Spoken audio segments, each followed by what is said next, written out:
ব্যবস্থাপনা বিভাগ হোসেনপুর কর্তৃক আয়োজিত মাননীয় প্রধানমন্ত্রীর নির্বাচনী প্রতিশ্রুতি বাস্তবায়নে দুর্যোগ ব্যবস্থাপনা ও ত্রাণ মন্ত্রণালয়ের ইজিপিপি কর্মসূচির আওতায় কিশোরগঞ্জ জেলার হোসেনপুর উপজেলার গোবিন্দপুর ইউনিয়নে সৈয়দপুর হতে লাখোহাটি হয়ে পানামবিল পর্যন্ত খাল খনন কাজের শুভ উদ্বোধন অনুষ্ঠানে আজকে আমাদের মাঝে উপস্থিত আছেন এবং প্রধান অতিথির আসন অলঙ্কৃত করেছেন মাননীয় সংসদ সদস্য কিশোরগঞ্জ ১ জনাব মাজহারুল ইসলাম মহোদয়।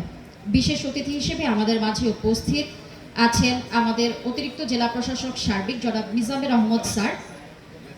উপস্থিত আছেন আমাদের জেলা ত্রাণ পুনর্বাসন কর্মকর্তা সহ আমাদের বিভিন্ন রাজনৈতিক দলের সম্মানিত নেতৃবৃন্দ, বিভিন্ন সরকারি দপ্তরের সম্মানিত কর্মকর্তা কর্মচারীবৃন্দ, আমাদের গোবিন্দপুর ইউনিয়নের সম্মানিত বাসিন্দাগণ, সেই সাথে বিভিন্ন স্কুল কলেজের সম্মানিত শিক্ষকবৃন্দ, আব্দুল আজিজ উচ্চ বিদ্যালয়ের সম্মানিত প্রতিষ্ঠাতা মহোদয়, প্রিন্ট ও ইলেকট্রনিক মিডিয়ার সম্মানিত সহকর্মীবৃন্দ ও আমন্ত্রিত অন্যান্য অতিথিবৃন্দ, সকলকে আসসালামু আলাইকুম ও শুভ অপরাহ্ন।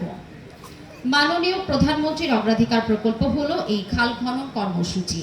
কৃষকের মুখে হাসি ফোটাতে এবং স্বনির্ভর বাংলাদেশ গড়ার মাইলফলক হিসেবে কাজ করবে এই খাল খনন কর্মসূচি, যা গ্রামীণ অর্থনীতিতে ইতিবাচক প্রভাব ফেলবে। আমাদের হোসেনপুর উপজেলার গোবিন্দপুর ইউনিয়নে 2টি খাল খননের অনুমোদন দেওয়ায় মাননীয় প্রধানমন্ত্রী জনাব তারেক রহমান এমপি মহোদয়কে আমি অত্র উপজেলার পক্ষ থেকে অশেষ কৃতজ্ঞতা ও ধন্যবাদ জ্ঞাপন করছি।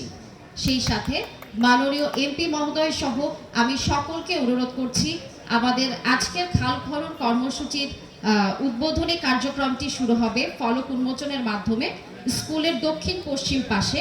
আমি সকলকে বিনীত অনুরোধ জানাবো, দক্ষিণ পশ্চিম পাশে সকলের উপস্থিতিতে আমরা এমপি মহোদয়কে নিয়ে খাল খনন কর্মসূচিতে শুরু করব। আপনাদের সকলকে অসংখ্য ধন্যবাদ জানাচ্ছি। আসসালামু আলাইকুম।